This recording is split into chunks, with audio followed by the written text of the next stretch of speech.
Bismillahirrahmanirrahim. Hari ini ada kabar menarik untuk kita simak bersama-sama, di mana ia Subiakto bongkar sifat dari Ibu Megawati. Nah, seperti apa beritanya? Mari kita simak. Kalau Hasto sampai dipanggil, saya datang. KPK, ya. Polri mau datang. Hasto dicekel nggak datang. Jadi sekarang kalau kita lihat, orang akan melihat kepada Bu Megawati, kok jadi seperti ini? Lu ngomong apa-apa kan akhirnya nggak dikerjakan. Itu kan seperti Hasto. Sekarang kan Hasto sendiri nggak tahu loh, kok Bu Mega nggak datang gitu. Kalau saya jadi Hasto loh, kok nggak datang, saya sendiri di sini sekarang gitu. Nah, terus kemarin tuh itu luapannya ya termasuk ke retreat itu. Yeah. Tapi hari ini kalau mereka masuk ke retreat di Magelang, terus apa itu jadi? Kan jadi tidak baik buat dia. Betul. Seolah-olah punya ini. Orang kemarin, loh, katanya mau ngopi, kok sekarang minta pisang katanya. Jadi olok-olokan. Betul. Dan yang terkena dampaknya kan kepala daerah itu sendiri, yang maksudnya kok jadi kami yang harus terdampak itu untuk kasus Hasto. Ada 4 ya kemarin, termasuk Koster loh, nggak dengerin. Itu Bali itu kan, itu PDI Tulen itu. Dia masuk dari hari pertama. Ada 4 ya, ada Bupati Brebes yang terkenal karena itu cewek cantik itu aja ditanyain orang kan gitu. Mas Hinton juga datang tapi telat belakangan. Mas Pramono juga datang karena Mas Pram kemarin kayak dijadiin jembatan atau apa nggak tahu. Terus akhirnya cair terus masuk. Nah itu kan sebenarnya jadi kawan-kawan yang lain di dalam kan jadi apa nggak itu nanti gitu. Saya sejak awal Mbak Puan itu kan tidak memasukkan dirinya ke pusaran itu. Dianggap ini mungkin ya, itu style ibunya ya, mamanya seperti itu. Tapi secara politik dia itu kan ketua DPR dari dulu seperti itu, dan saya pikir itu bagus untuk menetralisir. Karena nanti toh estafet itu insya Allah jatuh ke Puan umpamanya ya. Kalau sekarang yang kita bacakan itu, walaupun nanti entah kayak mana lah ya. Tapi itu kan itu. Nah, sebenarnya hal-hal yang dilakukan Pak Prabowo ini kan memang itu yang semestinya kan. Kita ingat kalau Presiden Amerika kan, siapapun jadi presiden itu bekas presidennya itu aja. Nah, bekas presidennya itu jalan di depan, Mas. Hai saudara, netizen, salam sehat, salam bahagia, salam waras ya. Ya, hari-hari ini kita melihat begitu banyak bermunculan yang saya panggil pahlawan kesiangan. Ya, baru muncul ketika ada masalah gitu ya. Padahal dulu ada di sana, ya, dia ada di situ gitu ya. Tapi tidak melakukan apa-apa, kemudian sekarang berkoar-koar, pengen tampil dan ingin mendapatkan panggung. Ya, itulah pahlawan kesiangan, saudara. Ya, di mana mereka harusnya menurut saya sih, ya, mereka justru stay ya, tidak meninggalkan Pak Jokowi. Dan sekarang pemerintahan Prabowo sedang berberes ya. Bersih-bersih. Karena ada banyak tekanan ketika Pak Jokowi jadi presiden, kita tahulah Pak Jokowi dikelilingin oleh siapa ya? Ya, nenek-nenek cerewet yang terlalu banyak nuntut, elit-elit PDIP-nya yang sekarang berkoar-koar ya. Dan bahkan salah satunya itu Deddy Sitorus bilang, kita mundur massal. Pret, Deddy. Masyarakat tahu bagaimana ulah fraksi PDIP di DPR RI. Kalau kita lihat rekam jejak, siapa sih yang banyak yang ditangkap dalam kasus korupsi? Bahkan pada saat COVID, siapa tuh? Kalau bukan kader PDIP.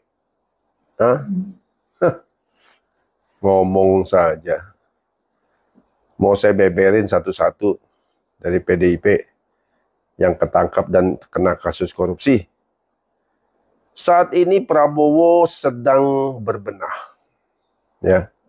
khususnya mengenai penegakan hukum, law enforcement. Ya, Prabowo sedang bekerja bersama-sama kejaksaan, kepolisian, TNI, KPK tentunya ya sebagai institusi independen. Ya, bagaimana menghadapi mafia-mafia yang sekarang lagi heboh, mafia migas. Ya, bukan saja di situ. Ya, mafia tambang. Ya, terkait dengan ekspor impor. Bahkan perkapalan, ya bikin kapal aja dicatut coba. Mafia bea cukai, mafia pajak, mafia tanah, di pertanian, ya. Bahkan sekarang sedang getol-getolnya bicara tentang ketahanan pangan. Ya. Prabowo juga sedang sibuk memikirkan ya menteri-menterinya agar mengurus perumahan rakyat, bagaimana kita butuh berjuta-juta rumah yang dalam waktu dekat aja harus dibangun 3 juta rumah. Ya. Keamanan dalam negeri ya agar tetap terjaga. Stunting juga, oleh sebab itu ada program makanan gratis. Pendidikan, ya, lapangan kerja, sektor keuangan, ya bagaimana meningkatkan keuangan negara agar lebih baik. Wah, ini pekerjaan yang bukan main-main. Sementara pahlawan kesiangan baru bicara satu hal. Ada 1000 hal yang harus diselesaikan oleh Prabowo, pemerintahan Prabowo Gibran. Ya, Pak Jokowi tentunya sebagai advisor pasti memberikan masukan. Ini loh keadaan yang dulu saya hadapi, ini sulit di sini. Coba ini diselesaikan. Pasti itu. Ya, sebagai seorang presiden yang sudah purna tugas, pasti Pak Jokowi mempersiapkan ya langkah-langkah bagaimana ke depan. Karena suksesi ini harus berjalan mulus dan berhasil. Begitu.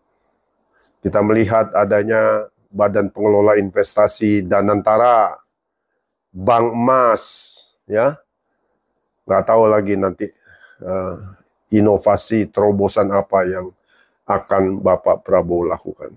Tetapi satu hal, ya, hari-hari ini muncul pahlawan-pahlawan kesiangan yang berkoar-koar, yang menurut saya, ya, cuma mau cari panggung. Wah, kalau gitu nanti persidangan kasus Pertamina dibuat persidangan terbuka. Ya, biar saya bisa tampil. Begitu kan kata Ahok. Udahlah Ahok. Anda adalah bagian dari masa lalu. Ya, lawan Anies saja keok. Ya, terus sekarang tiba-tiba ada di dalam jiwa Anda itu pikiran. Saya mau jadi presiden. Mimpi. Pertama, Anda emosional. Kedua, Anda itu sombong. Ngomongan itu sulit. Sebagai seorang pemimpin nggak bisa dengan cara begitu. Ya, ngomong ngejeblak aja. Ya, tidak bisa. Bagaimana mungkin pemimpin di Indonesia harus bisa merangkul banyak hal, ya, artinya kelompok-kelompok. Ya tentunya kalau bukan kelompok intoleransi atau kelompok yang radikalisme, ya tidak begitu. Tetapi kita melihat bahwa bangsa ini sedang menuju pada satu tujuan yang luar biasa. Ya, masyarakat paham, ya, saya sangat paham sekali akan kemana ini bangsa. Ya, jangan para komentator menganggap remeh-temeh itu tim suksesnya Pak Prabowo dan kabinet yang ada itu. Mungkin ada yang salah diangkat. Ya, bisa saja 1-2 salah. Ya sudah, nanti di reshuffle. Oke pemirsa, itu video dari Iyas Subiakto ya. Kalau kita melihat dari sejarah Ibu Megawati, memang sepertinya Ibu Megawati ini adalah omdo ya, omong kosong ya, omong doang.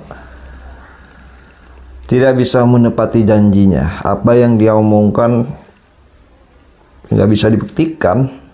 Salah satu contohnya ya ini masalah soal hasto ini. Bagaimana di dalam sambutan Ibu Megawati waktu itu, Ibu Megawati sangat bersemangat sekali ya mengatakan bahwa ketika hasto ditahan, maka Ibu Megawati akan datang geruduk KPK.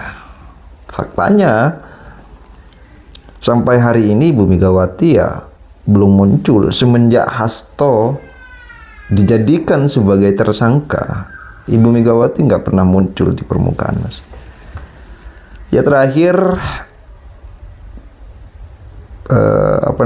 postingan dari media sosial itu Ibu Megawati ada di Tanah Suci dan entah kapan datangnya.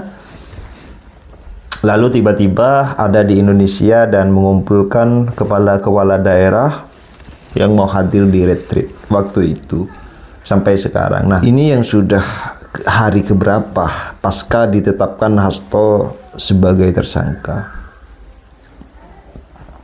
Kemudian ya Pak Hasto sebentar lagi kan sidang ya. Ini Maret sidang. Ya semoga diberikan kelancaran lah.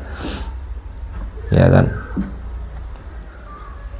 Oke, begitu pemirsa. Terima kasih. Selamat berpuasa dimanapun kalian berada. Semoga puasa kita, ibadah kita dilancarkan oleh Allah Subhanahu wa Ta'ala sampai nanti di hari raya.